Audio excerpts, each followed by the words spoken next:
Eres una carga. Vete de aquí. Esas fueron las palabras exactas que salieron de la boca de mi propio hijo Eduardo durante el almuerzo del domingo. 40 años. 40 años de mi vida trabajando como un burro para darle todo lo que necesitaba, y así me lo agradece. Me quedé ahí sentado, con el tenedor a medio camino hacia la boca, mirando a este hombre de 45 años que una vez fue mi pequeño niño. Teresa, su esposa, ni siquiera levantó la vista del plato. Como si fuera normal. Como si fuera natural que un hijo le hable así a su padre. Si ustedes alguna vez han sentido el puñal de la traición clavado por alguien a quien amaron más que a su propia vida, van a entender exactamente lo que sentí en ese momento. Papá, ya no puedes vivir aquí, continuó Eduardo, limpiándose la boca con la servilleta como si acabara de comentar el clima. Teresa está embarazada otra vez y necesitamos el espacio. Además, ya no contribuyes con nada. ¿No contribuyo con nada? Yo, Miguel Hernández, de 69 años, que levanté esta casa ladrillo por ladrillo con mis propias manos. Yo, que trabajé doble turno en la fábrica durante 20 años para que este ingrato pudiera estudiar en la universidad. Yo, que cuando murió mi Elena hace 3 años, me quedé callado cuando decidieron vender sus joyas para pagar gastos. Eduardo, murmuré, tratando de mantener la compostura, esta es mi casa también. Tu madre y yo la construimos juntos. Era tu casa, me interrumpió Teresa por primera vez, con esa sonrisa fría que siempre me ponía los pelos de punta. Pero las cosas cambian, Miguel. Ya no eres el mismo hombre que eras antes. No el mismo hombre. Como si el dolor de perder a mi esposa me hubiera convertido en algo menos que humano. Como si los 40 años que dediqué a esta familia no valieran nada porque ahora camino más lento y a veces olvido dónde puse las llaves. Mira, papá. Eduardo se inclinó hacia adelante, hablando como si le estuviera explicando algo a un niño pequeño. Ya hablamos con el hogar de ancianos San José. Tienen una habitación disponible. Es un lugar muy bonito, vas a estar bien cuidado. El hogar de ancianos. Me querían meter en un hogar de ancianos como si fuera un mueble viejo que ya no sirve. Mi corazón empezó a latir tan fuerte que pensé que se me iba a salir del pecho. No voy a ningún hogar, dije, y mi voz sonó más firme de lo que esperaba. Esta casa la pagué yo, la construí yo, y aquí está enterrado el corazón de tu madre en cada rincón. Eduardo suspiró como si estuviera hablando con un niño terco. Papá, no seas dramático. La casa está a mi nombre desde hace 2 años. Ya se te olvidó que tú mismo firmaste los papeles. Y ahí fue cuando el mundo se me vino abajo. Porque sí, yo había firmado esos papeles. Eduardo me había dicho que era solo por temas de impuestos y que así sería más fácil cuando algo me pasara. Nunca pensé, nunca imaginé que los usaría para echarme de mi propia casa. Tienes hasta mañana para empacar tus cosas, dijo Teresa, levantándose de la mesa. El camión del hogar viene a las 2 de la tarde. Me quedé ahí sentado, viendo cómo la mujer de mi hijo recogía los platos como si acabara de decidir qué ver en la televisión. Eduardo ya se había ido a la sala, y podía escuchar el ruido del partido de fútbol. 40 años. 40 años de levantarme a las 5 de la mañana para ir a trabajar. 40 años de llegar a casa cansado, pero siempre con una sonrisa para mi familia. 40 años de sacrificar mis sueños, mis deseos, mi propia felicidad por darles a ellos una vida mejor. Y esto era lo que recibía a cambio. Me levanté lentamente de la mesa, mis piernas temblando no por la edad, sino por la rabia y la tristeza que me consumían por dentro. Caminé hacia mi habitación, la habitación que había compartido con Elena durante tantos años, y me senté en la cama. En la mesita de noche todavía estaba la foto de nuestra boda. Elena con ese vestido blanco que había cosido ella misma, y yo con mi único traje bueno, sonriendo como si el mundo entero nos perteneciera. Perdóname, mi amor, le susurré a la foto.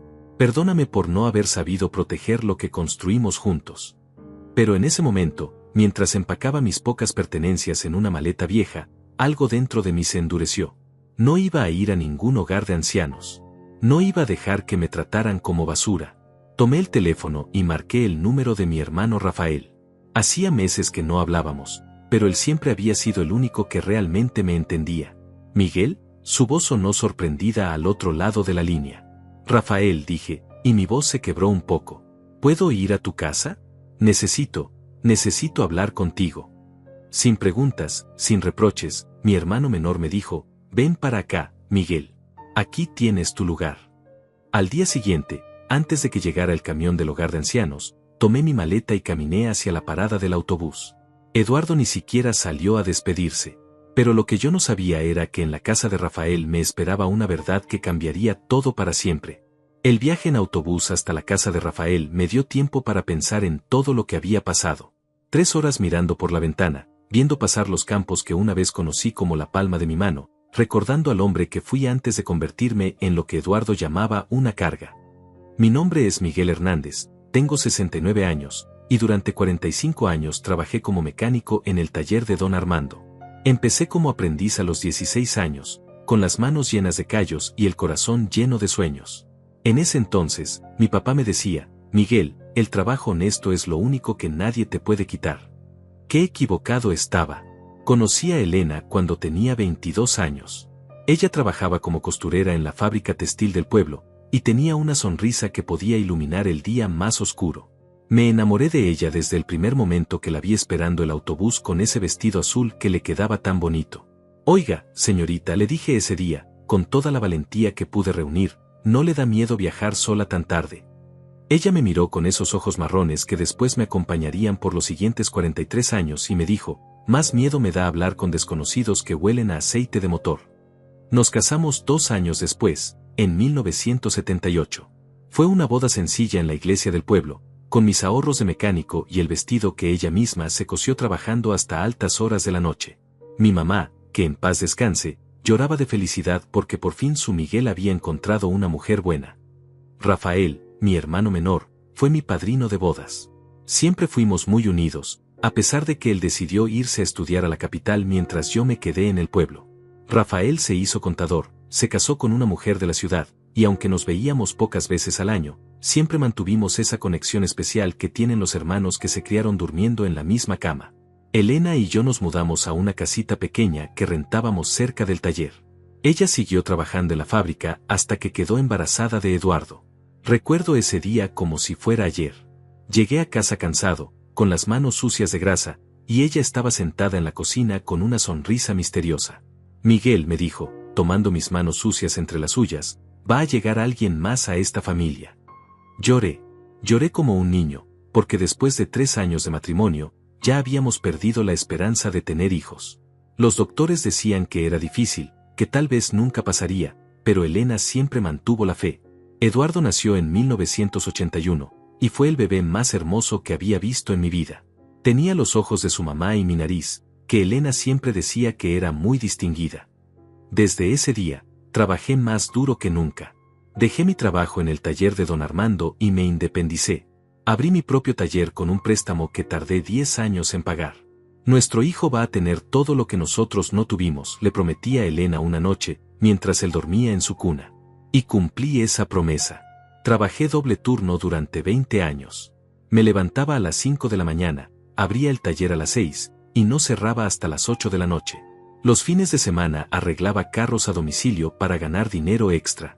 Mis manos siempre estaban manchadas de aceite, mi espalda siempre dolía, pero cuando veía a Eduardo con sus uniformes nuevos para la escuela, cuando lo veía jugando con juguetes que yo nunca pude tener, valía la pena cada sacrificio. Elena dejó de trabajar para cuidar al niño, pero ella tenía un don especial para hacer que el dinero rindiera. Cosía ropa para las señoras del pueblo, hacía pasteles para vender, y siempre, mantenía nuestra casa como un palacio. No importaba lo humilde que fuera, siempre estaba limpia, siempre olía a flores, siempre tenía esa calidez que solo una mujer como ella podía dar. Cuando Eduardo tenía 10 años, compramos el terreno donde construiríamos nuestra casa propia.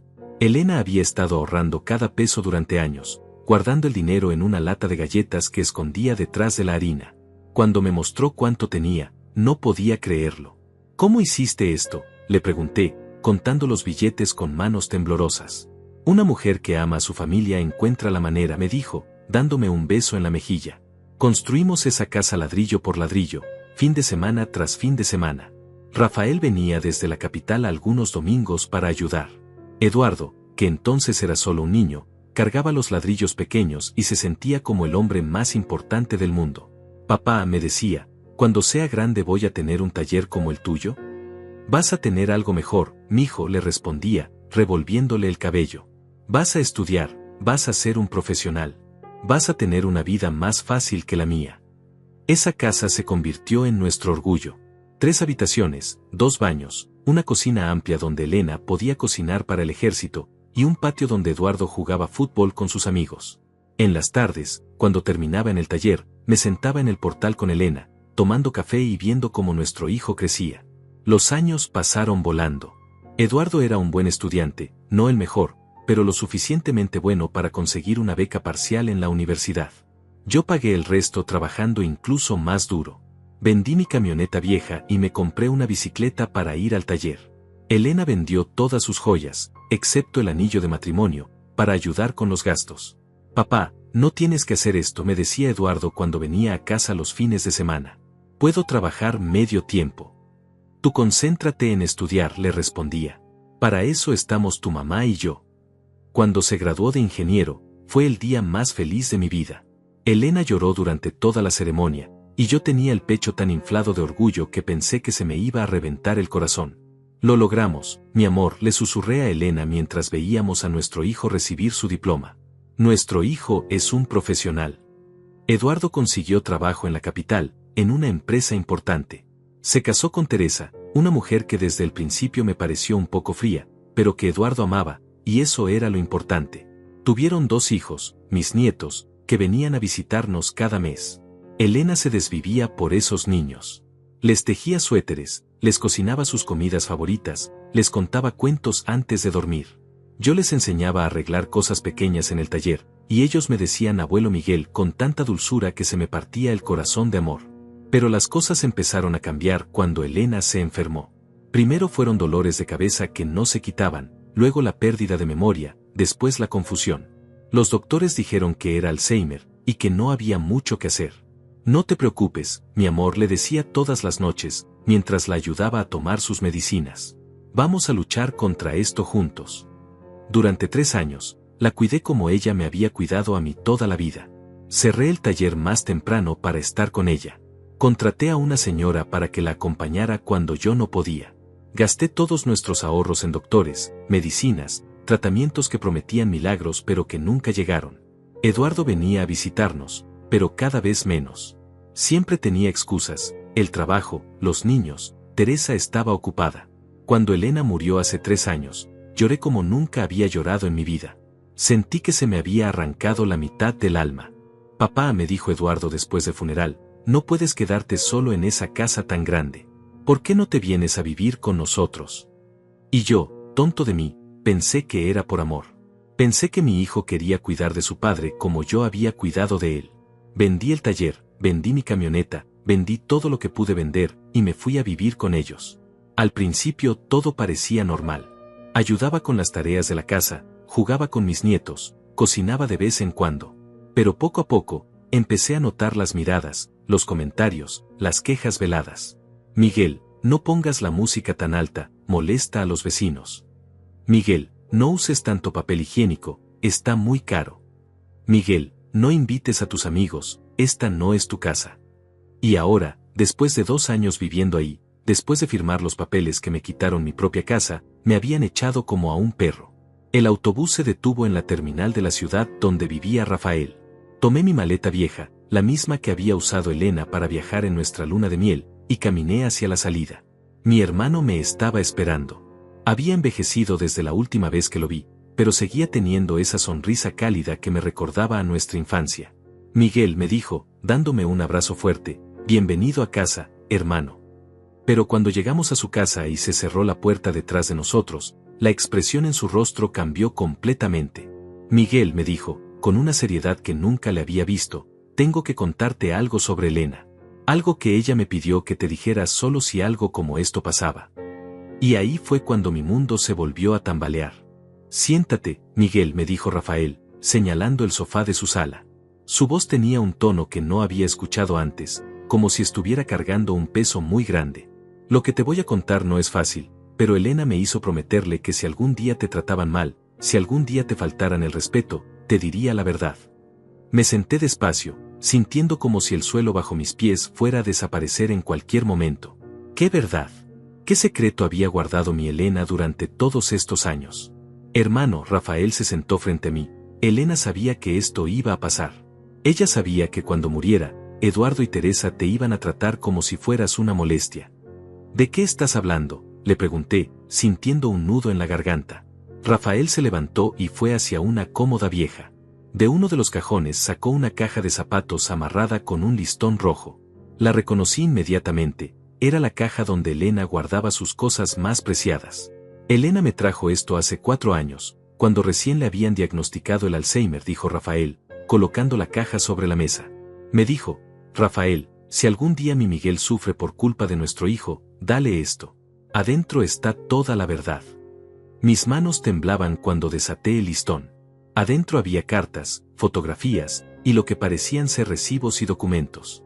Tomé la primera carta. Estaba escrita con la letra de Elena, pero era reciente, de hace apenas 4 años. Mi querido Miguel, comencé a leer en voz alta, si estás leyendo esto, es porque nuestro hijo ha demostrado ser el hombre que siempre temí que fuera. Perdóname por no haberte contado esto antes, pero quería protegerte del dolor que yo estaba sintiendo. Paré de leer. El corazón me latía tan fuerte que podía escucharlo en mis oídos. ¿Qué dolor?, le pregunté a Rafael. Sigue leyendo, hermano. Desde hace años, Miguel, he notado cómo Eduardo nos ve. No como a sus padres, sino como a un obstáculo. Cuando venía a visitarnos, siempre preguntaba por el dinero, por la casa, por lo que íbamos a hacer cuando nos pusiéramos viejos. Nunca preguntaba cómo estábamos, nunca se quedaba más tiempo del necesario. Me detuve otra vez. Esto no podía ser cierto. Eduardo era mi hijo, mi orgullo, el niño al que había criado con tanto amor. Elena documentó todo, me dijo Rafael suavemente. Sigue leyendo. Recuerdo el día cuando cumpliste 65 años, Miguel. Eduardo llegó con Teresa y los niños, pero mientras tú estabas en el patio jugando con tus nietos, yo escuché a Teresa decirle a Eduardo: ya es hora de que tus padres entiendan que no pueden vivir solos para siempre. Esa casa es muy grande para 2 viejitos. Eduardo le respondió: tienes razón, pero mi papá es muy terco. Vamos a tener que ser inteligentes. Las palabras se me trabaron en la garganta. Recordaba ese día perfectamente. Había sido uno de los cumpleaños más felices de mi vida, rodeado de mi familia, sintiendo que todo el trabajo y sacrificio habían valido la pena. Elena siguió escribiendo, me dijo Rafael. Hay más. Después de eso, Miguel, empecé a prestar atención a las cosas pequeñas. Cuando Eduardo venía solo, siempre revisaba la casa como si estuviera tasando una propiedad. Abría los armarios, preguntaba por las joyas que me habías regalado, quería saber si teníamos dinero ahorrado. Una vez lo descubrí midiendo las habitaciones con sus pasos. Me levanté del sofá, caminando hacia la ventana. No podía creer lo que estaba leyendo. Mi hijo, mi propio hijo, había estado planeando todo esto desde hacía años. Miguel, la voz de Rafael me hizo voltear. Hay algo más. Elena no solo escribió cartas. Ella grabó conversaciones. ¿Cómo? ¿Recuerdas esa grabadora pequeña que le regalaste para que grabara las recetas de tu mamá? Elena la usó para grabar las visitas de Eduardo y Teresa. Especialmente las conversaciones que tenían cuando pensaban que ella estaba durmiendo o confundida por la enfermedad. Rafael sacó una grabadora vieja de la caja. Era la misma que le había comprado a Elena hacía años, cuando quería preservar las recetas familiares para las generaciones futuras. ¿Quieres escuchar?, me preguntó. Asentí, aunque todo mi cuerpo me decía que no estaba preparado para lo que iba a oír. Rafael presionó el botón de reproducir. Primero se escuchó estática, luego la voz de Elena, susurrando: 15 de marzo, 2022. Eduardo y Teresa vinieron a visitarnos. Miguel salió a comprar medicina. Están en la cocina, pensando que no los escucho. Luego se escuchó la voz de Eduardo, clara como el cristal: mamá está cada vez peor. Ya no sabe ni qué día es. Papá va a necesitar ayuda pronto. Es el momento perfecto, respondió Teresa. Podemos convencer a tu papá de que firme los papeles. Le decimos que es para proteger la casa de los impuestos cuando algo les pase. ¿Y si se niega?, preguntó Eduardo. No se va a negar. Tu papá haría cualquier cosa por ti. Siempre ha sido así. Se escuchó una pausa, luego Eduardo otra vez. Cuando mamá muera, papá va a estar tan destrozado que no va a poder pensar con claridad. Ahí lo convencemos de que se vaya a vivir con nosotros. ¿Y después?, preguntó Teresa. Después, cuando ya no aguantemos más, lo metemos en un hogar de ancianos. Con la casa a mi nombre y él fuera del camino, podemos venderla y usar el dinero para el enganche de una casa más grande. Paré la grabadora. Mis piernas no me sostenían. Me dejé caer en el sofá, sintiendo como si me hubieran dado un puñetazo en el estómago. Hay más grabaciones, me dijo Rafael. Elena grabó durante 2 años. Cada visita, cada conversación. Documentó todo. ¿Por qué no me dijo nada?, pregunté, con la voz quebrada. Porque te amaba, Miguel. Porque sabía que si te contaba, te iba a destrozar. Ella esperaba que Eduardo cambiara, que el amor por su padre fuera más fuerte que la codicia. Pero también sabía que había una posibilidad de que no fuera así. Rafael me mostró más papeles de la caja. Había copias de los documentos que yo había firmado, fotografías de la casa, recibos de todo lo que yo había invertido en la propiedad durante los años. Elena fue muy inteligente, me dijo Rafael. Cuando se dio cuenta de lo que estaba pasando, empezó a recopilar pruebas. Tiene documentos que demuestran que tú pagaste cada centavo de esa casa, que la construiste con tu propio trabajo, que invirtiste toda tu vida en ella. ¿Y de qué me sirve eso ahora?, pregunté amargamente. Los papeles están a nombre de Eduardo. Firmé mi propia sentencia. Miguel, Rafael me puso una mano en el hombro. Elena también guardó una carta del notario. ¿Recuerdas cuando firmaste esos papeles? Sí, Eduardo me dijo que eran para temas de impuestos. Pero tú nunca leíste lo que firmaste, ¿verdad? Negué con la cabeza, avergonzado.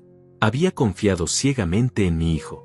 El notario le explicó a Elena que esa transferencia no era válida si se hacía bajo engaño. Si se puede probar que Eduardo te mintió sobre el propósito de los documentos, la transferencia se puede anular. Por primera vez en días, sentí una pequeña chispa de esperanza. Pero hay algo más, continuó Rafael. Elena no solo documentó las conversaciones de Eduardo y Teresa, también grabó la conversación que tuvieron contigo el día que firmaste los papeles.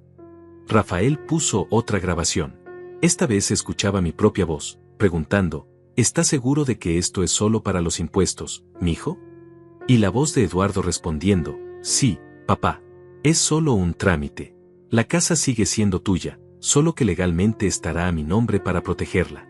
Nunca te echaría de tu propia casa, papá. Eres mi héroe. Mi héroe.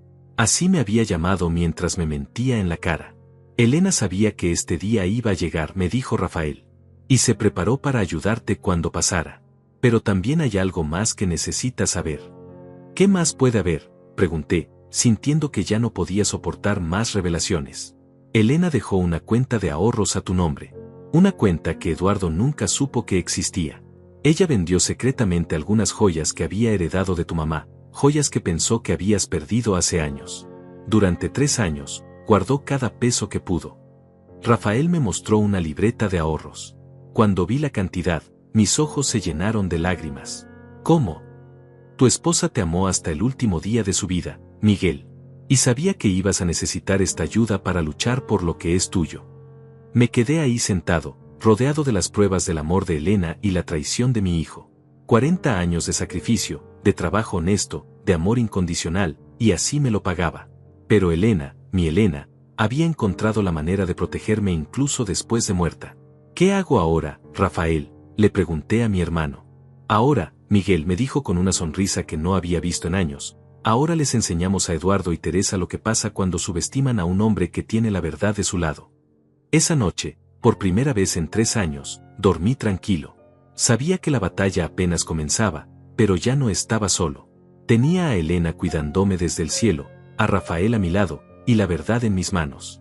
Y la verdad, como siempre me había dicho mi papá, era lo único que nadie me podía quitar. Durante los siguientes 3 días en casa de Rafael, estudié cada documento, escuché cada grabación, y leí cada carta que Elena había dejado. Mi esposa había sido más inteligente de lo que jamás imaginé. No solo había documentado todo, sino que había anticipado cada movimiento de Eduardo y Teresa. En una de las cartas más largas, Elena escribía, Miguel, sé que cuando leas esto vas a sentir que el mundo se acabó. Pero quiero que sepas que durante todos estos años de matrimonio, lo que más admiré de ti fue tu dignidad. Nunca te doblegaste ante nadie, nunca aceptaste una injusticia, y no vas a empezar ahora. El 4.º día, Rafael me encontró en la cocina temprano en la mañana, tomando café y mirando por la ventana. ¿Cómo dormiste?, me preguntó. Mejor que en meses, le respondí. Por primera vez en mucho tiempo, sé exactamente qué tengo que hacer. Rafael se sirvió café y se sentó frente a mí. ¿Y qué vas a hacer? Voy a regresar, le dije. Voy a enfrentar a Eduardo con la verdad. Miguel, ¿estás seguro? Tal vez deberías hablar primero con un abogado. No, hermano. Esto no se resuelve con abogados todavía. Esto se resuelve entre padre e hijo, con la verdad sobre la mesa. Esa misma mañana, tomé mi maleta y me subí al autobús de regreso. Durante todo el viaje, practiqué en mi mente lo que le iba a decir a Eduardo. Llevaba conmigo la caja de Elena, con todas las pruebas que necesitaba. Cuando llegué a la casa, mi casa, eran las 2 de la tarde. Exactamente la hora en que supuestamente llegaba el camión del hogar de ancianos. Vi a Eduardo en el patio, hablando por teléfono, probablemente preguntándose por qué no había aparecido en el hogar. Me bajé del taxi y caminé hacia la puerta principal. Eduardo me vio y cortó la llamada inmediatamente. Papá, me dijo, con una mezcla de sorpresa e irritación, ¿qué haces aquí? Se suponía que ya estabas en el hogar San José.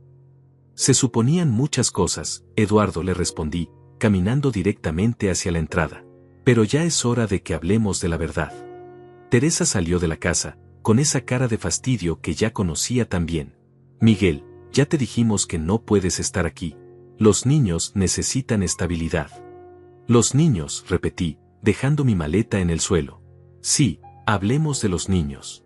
Hablemos de lo que van a pensar cuando sepan cómo trataron a su abuelo. Eduardo se acercó más, tratando de usar su altura para intimidarme. Papá, no hagas una escena. Los vecinos pueden escuchar. Que escuchen, le dije, sacando la grabadora de Elena de mi bolsillo. Que escuchen todo. La cara de Eduardo cambió inmediatamente cuando vio la grabadora. Se puso pálido como si hubiera visto un fantasma. ¿Qué es eso?, preguntó Teresa, pero su voz ya no sonaba tan segura.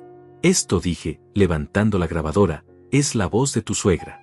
La mujer que ustedes pensaron que estaba demasiado enferma para entender lo que pasaba a su alrededor. Presioné el botón de reproducir. La voz de Eduardo llenó el patio. Cuando mamá muera, papá va a estar tan destrozado que no va a poder pensar con claridad. Ahí lo convencemos de que se vaya a vivir con nosotros. Eduardo intentó quitarme la grabadora, pero me alejé. ¿Y después? Se escuchó la voz de Teresa en la grabación. Después, cuando ya no aguantemos más, lo metemos en un hogar de ancianos. Con la casa a mi nombre y el fuera del camino, podemos venderla y usar el dinero para el enganche de una casa más grande. El silencio que siguió fue ensordecedor. Teresa miraba a Eduardo como si no lo conociera, y Eduardo me miraba a mí como si fuera un extraño.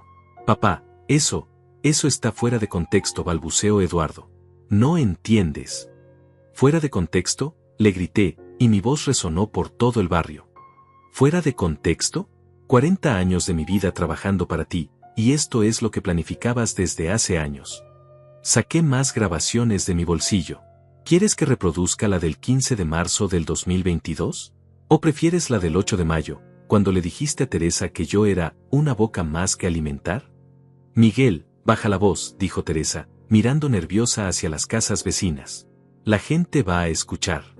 Que escuchen, grité más fuerte. Que escuchen cómo mi propio hijo planeó robarme mi casa y abandonarme como a un perro. La puerta de la casa de al lado se abrió. Doña Carmen, la vecina que conocía desde hacía 20 años, se asomó con curiosidad. Luego salió don Roberto del otro lado.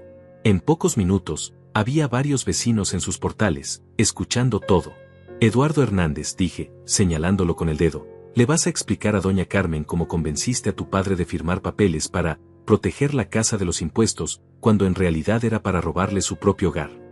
Doña Carmen se llevó las manos a la boca. Conocía toda la historia de cómo yo había construido esa casa. Miguel, Eduardo intentó acercarse otra vez. Podemos hablar esto adentro, en familia. No, le grité. No hay nada que hablar en familia. La familia no miente, la familia no roba, la familia no abandona. Saqué la caja de Elena y la puse sobre el capó del carro de Eduardo. ¿Quieres saber qué más documentó tu madre antes de morir? ¿Quieres saber cuánto sabía de tus planes? Eduardo y Teresa se miraron, y por primera vez vi miedo real en sus ojos. Tu madre, continué, con la voz temblorosa de emoción, sabía exactamente qué tipo de hijo había criado. Y se preparó para protegerme de ti. Saqué los recibos y documentos que Elena había guardado. Aquí están todos los recibos de los materiales de construcción de esta casa. Aquí están las facturas del taller que vendí para pagar tus estudios. Aquí está la prueba de que cada peso invertido en esta propiedad salió de mi trabajo, de mis manos, de mi sacrificio. Papá, legalmente la casa está a mi nombre, dijo Eduardo, pero su voz ya no sonaba convincente. Legalmente, repetí, pero obtenida con engaño. Y eso, mijo, se llama fraude. Saqué la última carta de Elena y la leí en voz alta para que todos los vecinos escucharan. Si estás leyendo esto, Miguel, es porque nuestro hijo demostró ser exactamente lo que temía, un hombre sin honor, sin gratitud y sin amor real por su familia. Teresa comenzó a llorar, pero no de tristeza, sino de frustración y pánico. Miguel, dijo con voz suplicante, podemos arreglar esto. No tenías que irte. Podemos encontrar una solución. ¿Una solución? Me reí amargamente. ¿Como la solución del hogar de ancianos? ¿Como la solución de tratarme como un estorbo en mi propia casa? Me volteé hacia los vecinos que seguían escuchando. ¿Ustedes sabían que mi propio hijo me echó de la casa que yo construí? ¿Sabían que me dijeron que era una carga, después de 40 años de darle todo? Doña Carmen negó con la cabeza, con lágrimas en los ojos. Don Roberto me gritó desde su portal, Miguel, esta es tu casa. Todo el barrio lo sabe. Eduardo, le dije, volteándome hacia mi hijo, tu madre me dejó una última grabación. Una grabación que hizo especialmente para este momento. Saqué otra grabadora, una diferente. Esta tenía una cinta marcada con la letra de Elena, para Miguel, cuando todo se descubra. ¿Quieres escuchar las últimas palabras que tu madre grabó sobre ti?, le pregunté. Eduardo se quedó paralizado. Teresa dejó de llorar y me miró con terror. Presioné play. La voz débil pero clara de Elena llenó el aire. Miguel, si estás escuchando esto, es porque Eduardo finalmente mostró su verdadera cara. Quiero que sepas que no es tu culpa. Nosotros criamos a nuestro hijo con amor, con valores, con ejemplo. Si él eligió el camino de la codicia y la traición, esa fue su decisión, no nuestro fracaso como padres. Eduardo se sentó en las escaleras de la entrada, con la cabeza entre las manos. Pero también quiero que sepas, continuó la voz de Elena, que ya no estás solo en esta lucha. En la cuenta del Banco Central, bajo la clave que solo tú conoces, el día que nos casamos, hay suficiente dinero para que contrates al mejor abogado de la ciudad. Usa esa plata, Miguel. Lucha por lo que es tuyo. Demuéstrale a nuestro hijo que un hombre de honor no se deja pisotear, ni siquiera por su propia sangre. Cuando la grabación terminó, el silencio era total. Hasta los pájaros habían dejado de cantar. Eduardo, le dije finalmente, tienes 24 horas para decidir. O me devuelves mi casa por las buenas, o empezamos esta guerra por las malas. Y te aseguro que tu madre me dejó suficientes armas para ganártela. Tomé mi maleta y caminé hacia la calle. Me volteé una última vez. Ah, y Eduardo, el hogar de ancianos ya no va a ser necesario. Porque el único que va a necesitar un lugar donde vivir cuando termine todo esto, vas a ser tú. Subí al primer taxi que pasó y le di la dirección del mejor hotel del centro de la ciudad. Era hora de comenzar la segunda parte de mi plan. La guerra apenas comenzaba. A las 8 de la mañana del día siguiente, estaba parado frente al bufete de abogados más prestigioso de la ciudad. Elena tenía razón, había suficiente dinero en esa cuenta secreta para contratar a los mejores. Durante 40 años, ella había estado guardando cada peso que podía, preparándose para este momento que nunca quiso que llegara. La licenciada Silvia Mendoza me recibió en su oficina. Era una mujer de unos 50 años, con una reputación implacable en casos de fraude familiar. Cuando le mostré todas las pruebas que Elena había recopilado, sus ojos se iluminaron. Señor Hernández, me dijo después de revisar los documentos, esto no es solo un caso de transferencia fraudulenta. Esto es un caso de abuso financiero hacia un adulto mayor. Su hijo podría enfrentar cargos criminales. No quiero que vaya a la cárcel, le dije. Solo quiero que me devuelva lo que es mío. Entiendo, respondió la licenciada. Pero necesita entender que cuando presentemos estas pruebas, el caso va a tomar vida propia. El Ministerio Público podría decidir proceder independientemente de lo que usted quiera. Esa misma tarde, la licenciada Mendoza y yo nos presentamos en la casa. Eduardo abrió la puerta, y cuando vio a la abogada a mi lado, su cara se descompuso completamente. Buenas tardes, dijo la licenciada con voz profesional. Soy la licenciada Silvia Mendoza, representante legal del señor Miguel Hernández. Venimos a hacer una propuesta de solución extrajudicial. Eduardo nos dejó pasar, pero sus manos temblaban. Teresa estaba sentada en la sala, con los ojos rojos de tanto llorar. Eduardo Hernández, comenzó la licenciada, abriendo su portafolio. Mi cliente tiene evidencia suficiente para demostrar que la transferencia de esta propiedad se realizó mediante engaño y coerción emocional. Eso constituye fraude. Yo no. Eduardo intentó hablar, pero la licenciada lo interrumpió. Permítame terminar. Tenemos grabaciones donde usted admite haber mentido sobre el propósito de la transferencia. Tenemos documentos que prueban que el señor Miguel Hernández invirtió el 100% del valor de esta propiedad. Y tenemos testimonios de vecinos que pueden confirmar la construcción y mejoras realizadas por mi cliente. La licenciada puso una carpeta sobre la mesa del comedor. Esta es la demanda que presentaremos mañana en el juzgado civil. Pero mi cliente, en su generosidad, está dispuesto a resolver esto sin llegar a tribunales. ¿Qué quieren?, preguntó Teresa con voz quebrada. Es muy simple, respondí yo, tomando la palabra. Quiero que Eduardo firme voluntariamente la reversión de la transferencia. La casa vuelve a mi nombre, y yo me comprometo a no presentar cargos por fraude. Eduardo se levantó del sofá como si tuviera resortes. Papá, pero nosotros invertimos dinero en esta casa también. Pagamos la remodelación del baño, el aire acondicionado. Eduardo, le dije con calma, ¿cuánto crees que gastaron en esas mejoras? ¿5,000 pesos? ¿10,000? Como 15,000, respondió Teresa. Me reí sin humor. Yo invertí más de 200,000 pesos en esta casa a lo largo de 20 años. Los documentos lo prueban. Si quieren, puedo pagarles los 15,000 por las mejoras, y quedamos a mano. La licenciada intervino, pero hay otro problema. Si vamos a juicio, el señor Eduardo podría enfrentar cargos criminales. El abuso financiero hacia adultos mayores es un delito grave. No queremos ir a la cárcel, murmuró Teresa. Entonces firmen, les dije. Devuélvanme mi casa, y esto se acaba aquí. Eduardo caminó hacia la ventana, mirando el patio donde una vez había jugado cuando era niño. Papá, me dijo sin voltear, ¿de verdad crees que yo haría esto por maldad? Yo solo quería asegurar el futuro de mis hijos. Eduardo, le respondí, sintiendo un dolor profundo en el pecho, ¿y qué hay del hombre que se sacrificó 40 años para asegurar tu futuro? ¿Ese hombre no merecía respeto en sus últimos años? Se volteó hacia mí con lágrimas en los ojos. Papá, yo no sabía que, no pensé que. No pensaste, lo interrumpí. Esa es la verdad. No pensaste en el dolor que me causarías. No pensaste en todo lo que había sacrificado por ti. Solo pensaste en lo que podías obtener. La licenciada puso los documentos de reversión sobre la mesa. Pueden firmarlo ahora, o nos vemos en el juzgado mañana. Ustedes deciden. Teresa fue la primera en acercarse a la mesa. Eduardo, firma. No podemos arriesgarnos a que vayas a la cárcel. Si firmo, dijo Eduardo, ¿dónde vamos a vivir? Tenemos 2 hijos. Ese, le dije, es tu problema ahora. Igual que fue mi problema cuando me dijiste que me fuera de mi propia casa. Eduardo tomó la pluma con manos temblorosas. Papá, después de esto, todavía voy a ser tu hijo. La pregunta me golpeó como un puñetazo. Lo miré a los ojos, este hombre de 45 años que una vez había sido mi pequeño niño, y sentí una mezcla de amor y decepción que nunca podré describir.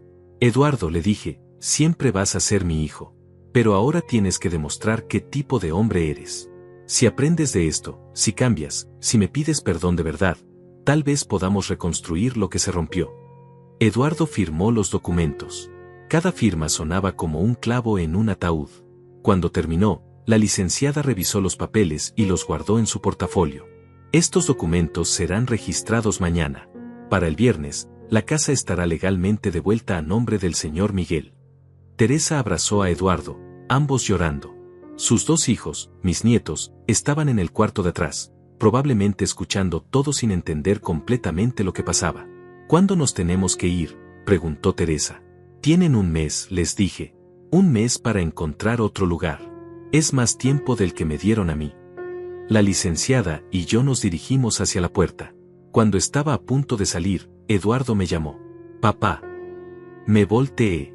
Lo siento, me dijo, y por primera vez en años, su voz sonaba como la del niño que una vez había sido. De verdad lo siento. Lo sé, mijo, le respondí. Pero, lo siento, no borra el daño. Solo el tiempo y las acciones pueden hacer eso. Salí de la casa caminando derecho, con la dignidad intacta. Por primera vez en meses, sentía que podía respirar completamente. Esa noche, en mi habitación del hotel, llamé a Rafael. ¿Cómo fue?, me preguntó. Elena tenía razón sobre todo, le dije. Hasta el final, ella me siguió cuidando. ¿Y ahora qué vas a hacer? Miré por la ventana del hotel hacia las luces de la ciudad. Ahora voy a volver a mi casa, hermano. Y voy a vivir mis últimos años con la frente en alto, sabiendo que no me dejé pisotear por nadie. ¿Y Eduardo? Suspiré profundamente. Eduardo va a tener que aprender a ser un hombre de honor. O no va a tenerme en su vida. Al día siguiente, cuando los documentos fueron registrados oficialmente, volví a mi casa. Nuestra casa. La casa que Elena y yo habíamos construido con amor, trabajo y sacrificio. Me senté en el portal donde tantas tardes había tomado café con mi esposa, y por primera vez desde su muerte, sentí que ella estaba conmigo. Lo logramos, mi amor, le susurré al viento. Defendimos nuestro hogar. Pero la historia no terminaba ahí. Porque aunque había recuperado mi casa, todavía faltaba la parte más importante, decidir si podía perdonar a mi hijo, y si él podía ganarse de vuelta mi respeto. Esa decisión llegaría pronto, pero por primera vez en mucho tiempo, la tomaría desde una posición de fuerza, no de debilidad. Como Elena siempre me había enseñado, la dignidad no se negocia. 3 semanas después de haber recuperado mi casa, estaba organizando las cosas de Elena cuando encontré algo que me dejó completamente helado. Al fondo de su armario, detrás de unas cajas viejas, había un sobremanila grueso con mi nombre escrito en su letra. Para Miguel, solo ábrelo si Eduardo no aprende la lección. Adentro había documentos que jamás imaginé que existían. Elena no solo había estado grabando las conversaciones de Eduardo y Teresa durante los últimos años de su vida. Había estado investigando, como una detective privada, cada movimiento sospechoso de nuestro hijo. La primera carpeta contenía estados de cuenta bancarios. Eduardo había estado retirando dinero de una cuenta que supuestamente era para los gastos médicos de Elena. En total, más de 50,000 pesos que habían desaparecido durante los 2 años de enfermedad de mi esposa. 50,000 pesos, murmuré, mirando los números. Ese dinero se suponía que era para los mejores doctores, para tratamientos especializados, para medicinas importadas. Eduardo siempre me decía que era muy caro, que él estaba cubriendo la diferencia de su propio bolsillo. La segunda carpeta era aún peor. Elena había conseguido copias de mensajes de texto entre Eduardo y Teresa. Los había impreso y guardado, con fechas y horas. Tu papá ya firmó los papeles. En 1 año máximo lo tenemos en el hogar y vendemos la casa.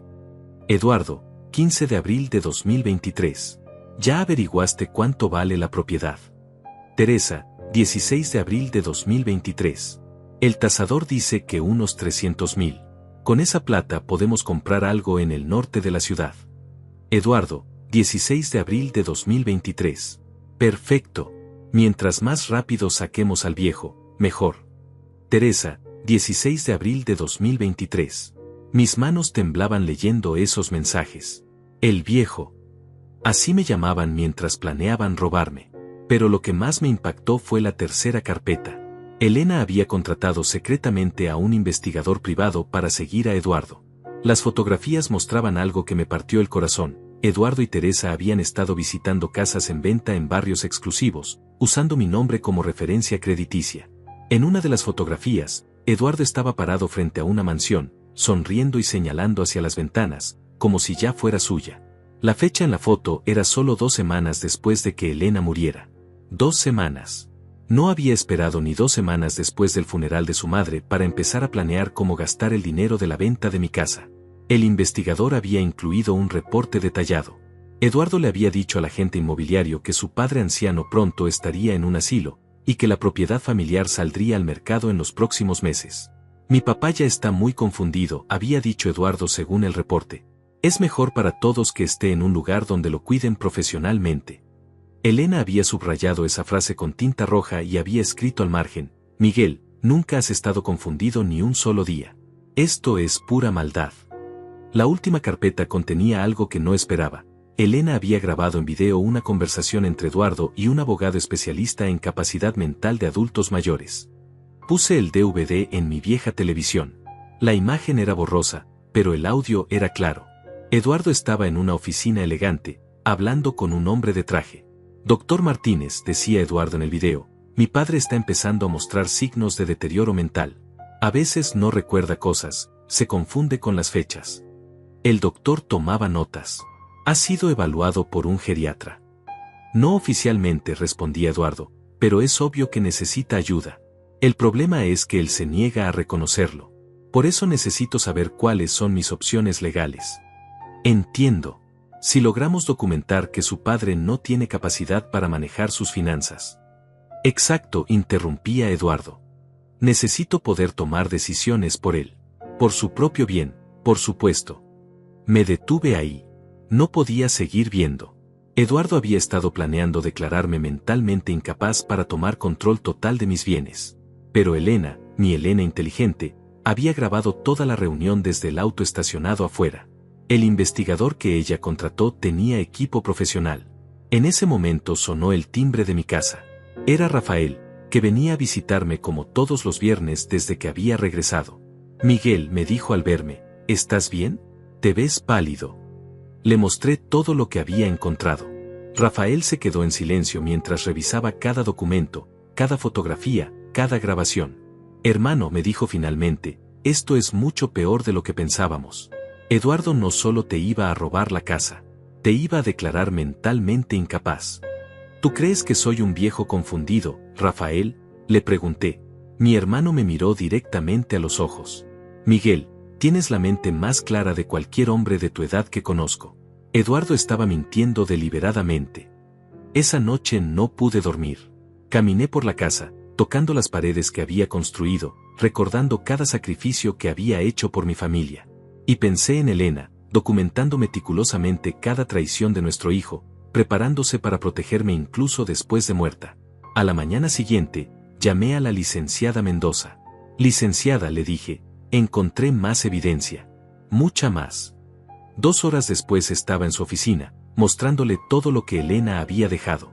Señor Hernández, me dijo después de revisar los documentos, esto cambia todo. Su hijo no solo cometió fraude en la transferencia de la casa. Intentó cometer fraude médico, usó su nombre sin autorización para referencias crediticias, y malversó fondos destinados a la atención médica de su esposa. ¿Qué significa eso? Significa que podríamos presentar múltiples demandas criminales. Eduardo podría enfrentar varios años de prisión. Me quedé callado, pensando. Parte de mí quería justicia completa. Pero otra parte de mí, la parte que recordaba al niño pequeño que una vez había corrido hacia mí gritando «papá», cada vez que llegaba del trabajo, no podía soportar la idea de verlo en la cárcel. Licenciada, le dije finalmente, quiero que Eduardo sepa que tengo esta evidencia. Quiero que entienda completamente lo que hizo. Pero antes de decidir si vamos a corte, quiero darle una última oportunidad. ¿Una oportunidad para qué? Para comportarse como un hombre de honor. Para admitir lo que hizo, devolver el dinero que robó, y pedirme perdón de verdad. La licenciada me miró con respeto. Es usted un hombre muy generoso, señor Hernández. No es generosidad, le dije. Es que Elena me enseñó que la venganza no trae paz. Pero la justicia sí. Esa tarde, le pedí a la licenciada que citara a Eduardo y Teresa a su oficina. Cuando llegaron, pensaban que era para firmar algunos papeles finales sobre la casa. Eduardo, dije cuando entraron, tu madre te dejó un último regalo. Puse sobre la mesa todas las carpetas que Elena había preparado. Eduardo abrió la primera y su cara se puso del color de la ceniza. Papá, yo puedo explicar. No, lo interrumpí. No vas a explicar nada. Vas a escuchar. Durante la siguiente hora, revisamos cada documento, cada fotografía, cada grabación. Teresa lloraba. Eduardo temblaba. Tu madre, le dije al final, sabía exactamente qué tipo de hombre eras. Y se preparó para protegerme de ti. Eduardo se puso de pie bruscamente. Papá, ella me estaba espiando. Eso no es normal.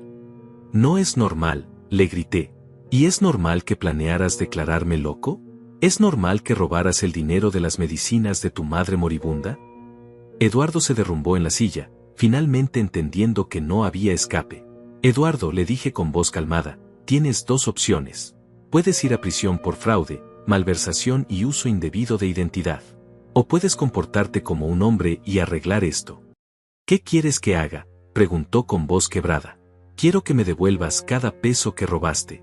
Quiero que escribas una carta de disculpa admitiendo todo lo que hiciste. Y quiero que te alejes de mi vida hasta que demuestres que puedes cambiar de verdad. Teresa lo miraba con horror, finalmente entendiendo la clase de hombre con quien se había casado. ¿Y si hago eso?, preguntó Eduardo. Si haces eso, le dije, no presentaré cargos criminales. Pero nunca volverás a tener mi confianza. Esa la perdiste para siempre. Eduardo aceptó. No tenía otra opción. Pero yo sabía que Elena había ganado. Incluso muerta, había protegido mi dignidad y me había dado las armas para defenderme. La verdad, como siempre, había prevalecido. Pensé que después de que Eduardo firmara la carta de disculpa y se comprometiera a devolverme el dinero robado, todo habría terminado. ¡Qué ingenuo fui! 2 días después de la reunión en la oficina de la licenciada, comenzaron las llamadas. Primero fue mi hermana Leticia, que vive en Guadalajara y a quien no veía desde el funeral de Elena. Miguel, me dijo con voz preocupada. Eduardo me llamó. Me dijo que te estás comportando muy raro, que tal vez necesitas ayuda médica. ¿Qué le dijiste?, le pregunté, sintiendo un nudo en el estómago. Le dije que hablaría contigo. Miguel, ¿estás bien? ¿Es verdad que echaste a Eduardo de su propia casa? Su propia casa. Eduardo estaba contando su versión de la historia. Leticia, le dije con paciencia, esa no es su casa. Es mi casa. La casa que Elena y yo construimos. Pero Eduardo dice que tú le diste la casa hace años, y que ahora te arrepentiste por problemas de la edad. Problemas de la edad, repetí, sintiendo la sangre hervirme. Miguel, él está muy preocupado por ti. Dice que desde que murió Elena has estado muy confundido, que a veces no recuerdas las cosas. Colgué el teléfono. Eduardo estaba haciendo exactamente lo que había planeado hacer legalmente, convencer a toda la familia de que yo estaba perdiendo la capacidad mental. Durante los siguientes días, las llamadas se multiplicaron. Primos lejanos, tías que no me llamaban en años, hasta vecinos del pueblo donde había crecido. Todos con la misma historia. Eduardo estaba muy preocupado por mi deterioro mental y mi comportamiento agresivo. Miguel, me dijo mi primo Jorge por teléfono, Eduardo me contó que golpeaste a Teresa. Eso no está bien, hermano. ¿Qué? Yo jamás he tocado a esa mujer. Él dice que estás muy violento últimamente, que perdiste los estribos. Entendí la estrategia. Eduardo no podía declararme mentalmente incapaz legalmente porque las pruebas de Elena lo exponían. Pero sí podía destruir mi reputación, hacer que toda la familia creyera que yo era un viejo loco y agresivo. Lo peor llegó cuando mis propios nietos dejaron de visitarme. Llamé a la casa donde ahora vivían Eduardo y Teresa, rentando un pequeño departamento. ¿Puedo hablar con los niños?, le pregunté a Teresa cuando contestó. Miguel, me dijo con voz fría, los niños están muy confundidos por todo esto. Tal vez es mejor que no los llames por un tiempo. ¿Confundidos por qué? Por todo lo que ha pasado. Eduardo les explicó que el abuelo está pasando por un momento difícil. Colgué sintiéndome completamente derrotado. Eduardo me había quitado a mis nietos. Había envenenado su mente contra mí. Las noches se volvieron largas e insomnio. Me levantaba a las 3 de la mañana, caminaba por la casa vacía, y me preguntaba si tal vez Eduardo tenía razón. Tal vez si estaba perdiendo la cabeza. Tal vez si era un viejo amargado que había malinterpretado todo. Una mañana, mientras tomaba café en la cocina, encontré una carta que alguien había deslizado bajo mi puerta durante la noche. Miguel, decía con letra que no reconocí, sabemos lo que realmente pasó. Tu hijo es un mentiroso. Una familia que te aprecia. ¿Quién había escrito eso? ¿Cómo sabían lo que estaba pasando? Esa tarde, mientras regaba las plantas del patio que Elena había cuidado tanto, escuché voces del otro lado de la cerca. Era doña Carmen, mi vecina, hablando con otra señora. Y ahora Eduardo anda diciéndole a todo mundo que su papá se volvió loco, decía doña Carmen. Pero yo conozco a Miguel desde hace 20 años.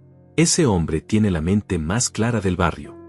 ¿Tú crees que es mentira?, preguntó la otra señora. Por supuesto que es mentira. Yo vi cuando echaron a Miguel de su propia casa. Yo escuché todo lo que gritó Eduardo ese día. Ese muchacho es un sinvergüenza. Me quedé ahí parado, del otro lado de la cerca, sintiendo que no estaba completamente solo. Pero la presión psicológica era terrible. Eduardo había comenzado una campaña sistemática para aislarme. Llamaba a todos mis conocidos, contándoles historias sobre mi supuesto deterioro mental. Llegó incluso a llamar al doctor Ramírez, mi médico de toda la vida. Miguel, me dijo el doctor cuando fui a mi cita regular, Eduardo vino a verme. Está muy preocupado por ti. ¿Qué te dijo? Que has estado teniendo episodios de confusión, que a veces no reconoces a la gente, que te has vuelto paranoico. Doctor, le dije, mirándolo directamente a los ojos, ¿me ve confundido? ¿Me ve paranoico? El doctor me examinó cuidadosamente. Hicimos todas las pruebas cognitivas.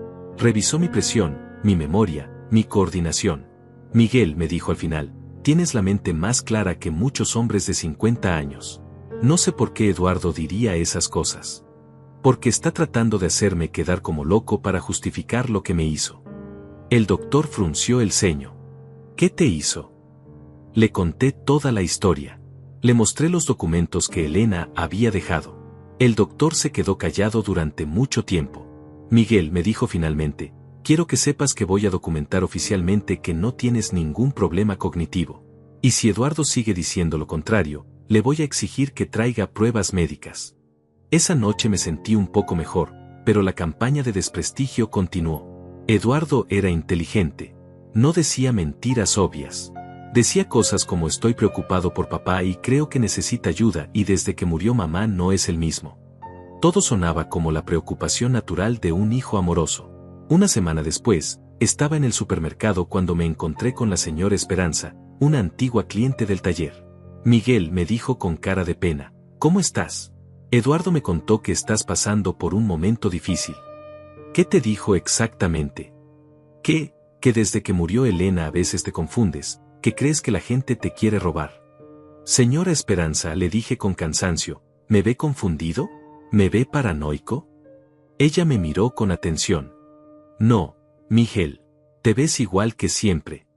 Entonces, ¿por qué Eduardo diría esas cosas? Fue entonces cuando me di cuenta de que tenía que contraatacar. No podía dejar que Eduardo destruyera mi reputación con mentiras.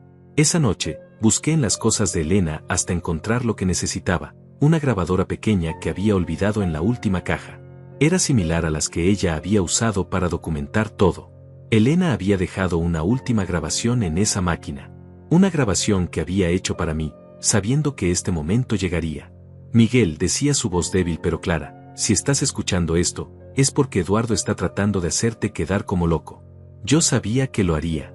Por eso quiero que sepas que en la gaveta secreta de nuestro armario hay una llave. ¿Una gaveta secreta? En 40 años de matrimonio, nunca había sabido de ninguna gaveta secreta. La llave abre una caja de seguridad en el Banco Nacional. Número 247. Ahí adentro está mi regalo final para ti, la prueba definitiva de que Eduardo ha estado mintiendo sobre tu salud mental desde hace años. Mi corazón empezó a latir fuerte. ¿Qué más había descubierto Elena? Miguel, continuaba su voz, cuando veas lo que está en esa caja, vas a entender que la guerra apenas está comenzando. Pero también vas a entender que ya tienes todo lo que necesitas para ganar. Encontré la llave exactamente donde Elena había dicho. Era pequeña, de bronce, escondida detrás de una foto nuestra de la luna de miel. Al día siguiente, fui al banco.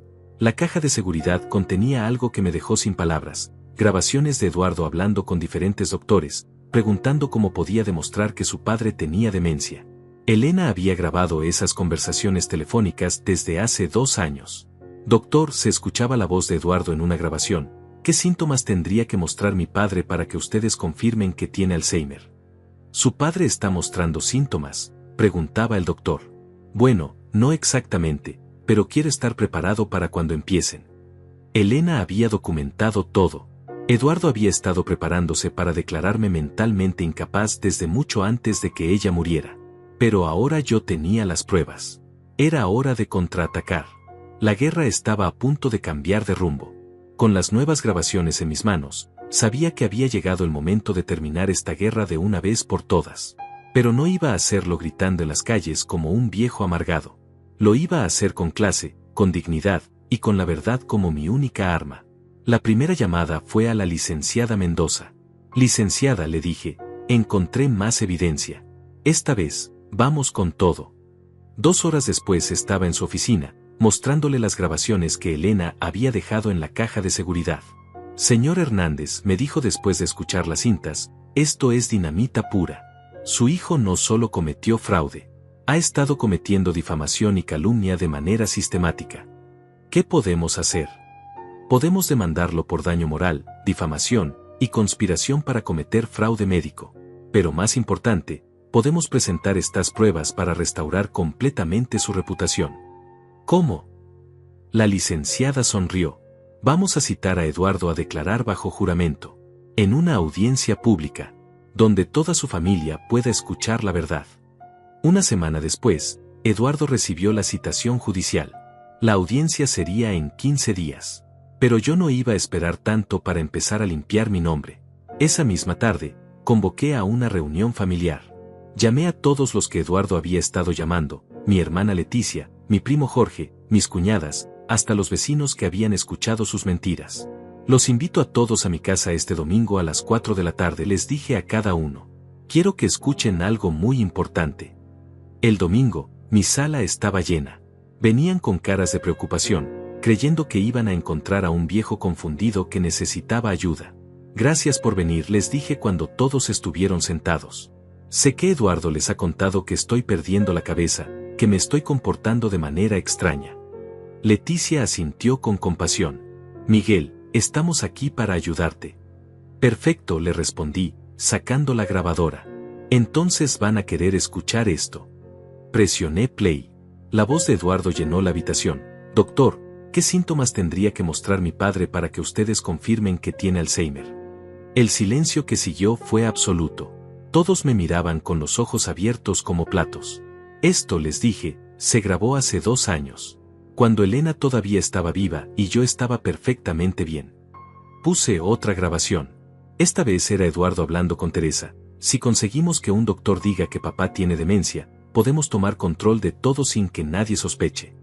Leticia se llevó las manos a la boca. Jorge negó con la cabeza, incrédulo. Hay más, continué, sacando las carpetas que Elena había preparado. Aquí están todas las pruebas de cómo Eduardo planeó robarme mi casa, declararme mentalmente incapaz, y quedarse con todo lo que Elena y yo trabajamos durante 40 años. Durante la siguiente hora, les mostré todo. Los recibos del dinero robado de las medicinas de Elena. Los mensajes donde llamaban el viejo mientras planeaban echarme. Las fotografías de Eduardo viendo casas para comprar con el dinero de la venta de mi propiedad. Cuando terminé, Leticia estaba llorando. Jorge tenía los puños cerrados de la rabia. Miguel, me dijo Leticia, perdóname. Eduardo me mintió. Me hizo creer que... No tienes que pedirme perdón, le dije. Eduardo es muy convincente cuando quiere ser. Por eso Elena documentó todo. ¿Qué vas a hacer?, preguntó Jorge. Voy a hacer lo que Elena me enseñó, defender la verdad. Al día siguiente, llamé al doctor Ramírez y le pedí un favor especial. Doctor, le dije, quiero que haga una evaluación cognitiva completa, con testigos. Y quiero que los resultados sean públicos. ¿Para qué, Miguel? Para demostrar de una vez por todas que no tengo ningún problema mental. El doctor aceptó.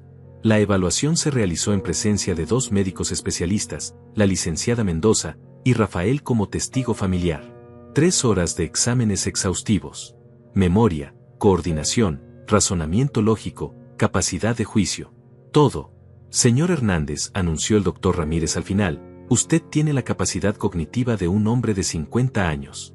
No hay absolutamente ningún signo de deterioro mental. ¿Y eso lo va a poner por escrito?, le pregunté. Ya está escrito, me dijo, mostrándome un documento oficial.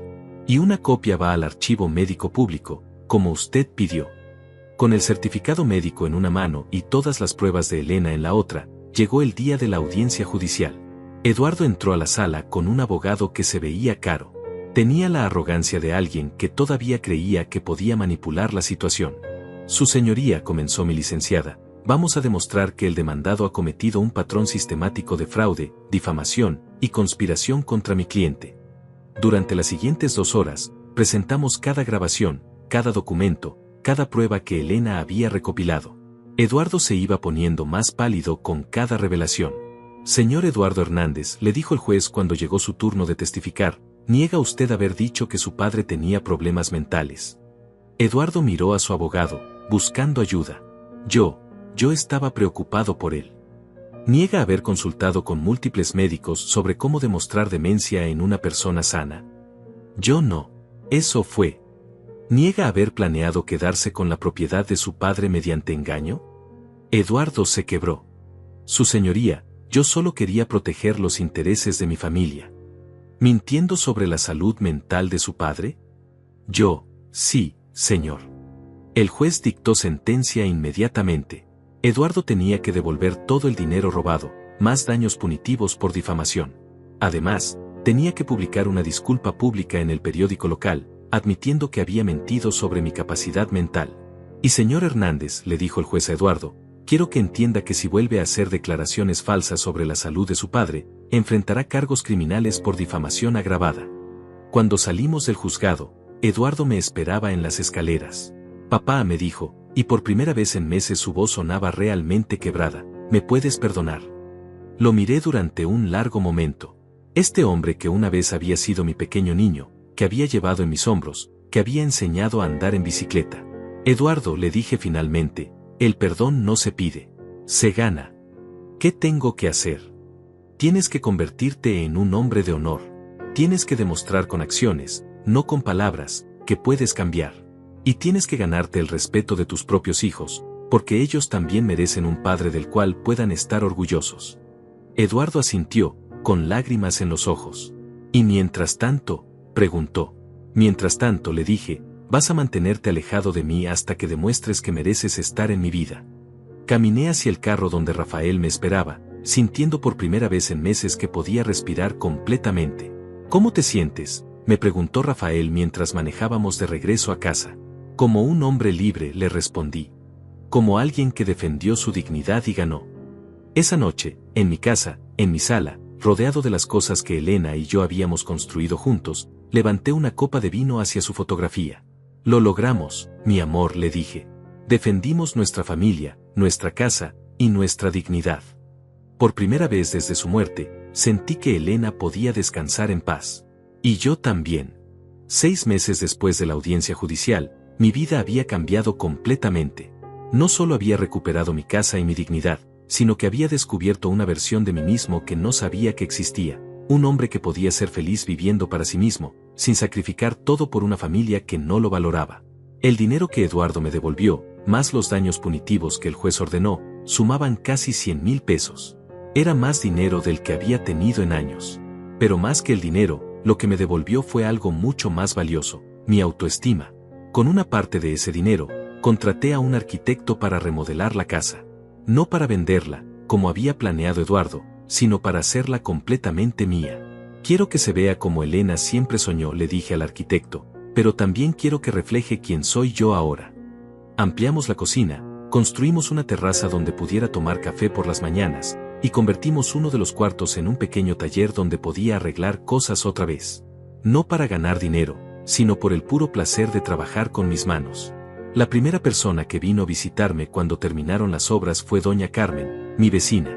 Miguel, me dijo, admirando los cambios, esta casa se ve hermosa. Elena estaría orgullosa. Gracias, doña Carmen. ¿Sabe qué es lo que más me gusta? ¿Qué? Que es completamente mía. Cada peso que se gastó aquí salió de mi trabajo honesto. Durante esos meses, también hice algo que nunca pensé que haría, comencé a socializar de verdad. Me uní al club de dominó del Parque Central, donde todos los miércoles un grupo de hombres de mi edad se reunía para jugar y conversar. Miguel, me dijo don Roberto, uno de los jugadores regulares, me enteré de lo que pasó con tu hijo. ¡Qué desgraciado! Ya pasó, le respondí, concentrándome en mis fichas. Ahora estoy enfocado en vivir mi vida. ¿Y no extrañas tener familia cerca? Don Roberto, le dije, mirándolo a los ojos, la familia verdadera no es la que comparte tu sangre, es la que comparte tus valores. Era cierto. Rafael venía a visitarme cada fin de semana. Leticia había vuelto a llamarme regularmente, pidiendo perdón una y otra vez por haber creído las mentiras de Eduardo. Jorge y otros primos me invitaban a reuniones familiares, tratándome con un respeto que no había sentido en años. Pero la sorpresa más grande llegó cuando menos la esperaba. Un sábado por la mañana, mientras regaba las plantas del patio, escuché la voz de un niño del otro lado de la puerta. Abuelo Miguel. Era la voz de mi nieto menor, David, de 8 años. Corrí hacia la puerta y cuando la abrí, ahí estaban mis 2 nietos, solos. ¿Qué hacen aquí?, les pregunté, preocupado. ¿Dónde están sus papás? Nos escapamos, me dijo Mario, el mayor, de 12 años. Queríamos verte. Los dejé entrar y les serví leche con galletas, como hacía Elena cuando eran pequeños. Abuelo, me dijo David, ¿es verdad que papá te hizo cosas malas? La pregunta me partió el corazón. ¿Cómo le explicas a un niño de 8 años que su padre había traicionado a su abuelo? David, le dije, sentándome a su altura, a veces los adultos cometemos errores. Errores muy grandes. ¿Como cuando yo rompo algo y miento?, preguntó. Sí, pero mucho más grandes. Mario, que era más grande y entendía mejor las cosas, me miró directamente. Abuelo, nosotros escuchamos cuando papá hablaba por teléfono. Decía cosas feas de ti. ¿Qué tipo de cosas? Que estabas loco, que no sabías lo que hacías. Pero nosotros sabemos que no es verdad. Me quedé callado, sintiendo una mezcla de tristeza y orgullo. Mis nietos, a pesar de todo lo que Eduardo había tratado de meterles en la cabeza, sabían la verdad. ¿Ustedes me creen que estoy bien de la cabeza?, les pregunté. Por supuesto, gritó David. Tú me enseñaste a armar mi bicicleta. Una persona loca no puede hacer eso. Nos reímos juntos, y por primera vez en meses, sentí que tenía familia de verdad. Los llevé de regreso a su casa esa tarde. Eduardo me abrió la puerta con cara de susto cuando vio a los niños conmigo. ¿Qué hacen aquí?, le preguntó a los niños. Fuimos a visitar al abuelo, dijo Mario con valentía. Y queremos seguir visitándolo. Eduardo me miró, confundido. Papá, ¿puedo hablar contigo? Salimos al patio mientras los niños se quedaron adentro. Papá, me dijo Eduardo, los niños me han estado preguntando por ti mucho últimamente. ¿Y qué les dices? La verdad es que, no sé qué decirles. Eduardo se veía diferente. Más delgado, más cansado. Las ojeras bajo sus ojos me decían que no había estado durmiendo bien. Eduardo, le dije, tus hijos te aman. Pero también necesitan saber que tienen un abuelo que los ama. Y que ese abuelo no está loco, como tú les habías dicho. Papá, yo he estado pensando mucho en todo lo que pasó. Y me doy cuenta de que fui un hijo terrible. No solo contigo, sino también con mamá. Por primera vez en meses, la voz de Eduardo sonaba sincera. ¿Sabes qué es lo que más me duele?, le pregunté. ¿Qué? Que desperdiciaste la oportunidad de ser el hombre que tu madre y yo criamos. Elena murió pensando que había fracasado como madre. Eduardo comenzó a llorar. Papá, ¿cómo puedo arreglar esto? No puedes arreglar el pasado, Eduardo, pero puedes decidir qué tipo de hombre quieres ser de aquí en adelante. ¿Me darías una oportunidad? Lo miré durante un largo momento. Eduardo, la oportunidad no se da. Se gana. Demuéstrame con acciones que puedes cambiar, y tal vez podamos reconstruir algo. ¿Y los niños? Los niños siempre van a ser bienvenidos en mi casa. Ellos no tienen la culpa de los errores de su padre. Durante los meses siguientes, Eduardo comenzó a cambiar lentamente. Primero, dejó que los niños me visitaran todos los sábados. Luego, comenzó a llamarme ocasionalmente, preguntando cómo estaba. No para pedirme algo, sino porque realmente parecía interesado. Un día, llegó a mi casa con una caja en las manos. ¿Qué es eso?, le pregunté. Son las joyas de mamá, me dijo. Las que vendimos cuando ella estaba enferma. Conseguí comprar unas iguales. No eran las joyas originales de Elena, pero el gesto me conmovió. Eduardo, le dije, esto es un buen comienzo. Para el primer aniversario de la muerte de Elena, organicé una pequeña ceremonia en el cementerio. Invité a Rafael, a Leticia, a los nietos. No invité a Eduardo. Pero cuando llegamos al cementerio, él estaba ahí, parado frente a la tumba de su madre, con flores en las manos. Perdón por llegar sin ser invitado, me dijo, pero necesitaba hablar con ella. No le dije que se fuera. Hicimos la ceremonia juntos, como familia. Después, cuando todos se habían ido, Eduardo y yo nos quedamos solos frente a la tumba. ¿Crees que ella me puede perdonar?, me preguntó. Tu madre siempre te amó, Eduardo. Incluso cuando documentaba todas tus traiciones, lo hacía porque te amaba. ¿Y tú? ¿Tú me puedes perdonar? Eduardo, le dije, el perdón es un proceso. No es algo que pasa de un día para otro. Pero lo que sí te puedo decir es esto: si sigues demostrando que puedes ser un hombre de honor, si sigues siendo un buen padre para mis nietos, si sigues respetando la memoria de tu madre, entonces sí, tal vez algún día podamos ser padre e hijo otra vez. Hoy, un año después de toda esa pesadilla, puedo decir que encontré algo que nunca pensé que tendría: paz. Mi casa es mía. Mi dignidad está intacta. Mis nietos me visitan y me aman. Tengo amigos verdaderos que me respetan. Y Eduardo. Eduardo está aprendiendo lentamente a ser el hombre que Elena y yo siempre esperamos que fuera. Todas las tardes, cuando el sol se pone, me siento en la terraza que construí y tomo café, igual que hacía con Elena. Y aunque ella ya no está físicamente, siento su presencia en cada rincón de esta casa que defendimos juntos. Porque al final de cuentas, eso es lo que aprendí de toda esta experiencia: no se trata del dinero, no se trata de las propiedades, no se trata de ganar o perder. Se trata de defender tu dignidad. Se trata de no permitir que nadie, ni siquiera tu propia familia, te trate como menos de lo que eres. Se trata de recordar que el respeto no se hereda, se gana. Y se trata de entender que, a veces, la mayor demostración de amor que puedes dar es no permitir que alguien se aproveche de ti. Elena me enseñó eso, incluso después de muerta. Y por eso, cada noche, antes de dormir, le doy las gracias. Gracias, mi amor, le susurro a su fotografía, por enseñarme que un hombre de valor nunca se rinde. Y mañana será otro día para vivir con dignidad. Porque eso es lo que hacen los hombres de honor: siguen adelante, con la frente en alto, sin importar lo que la vida les ponga en el camino.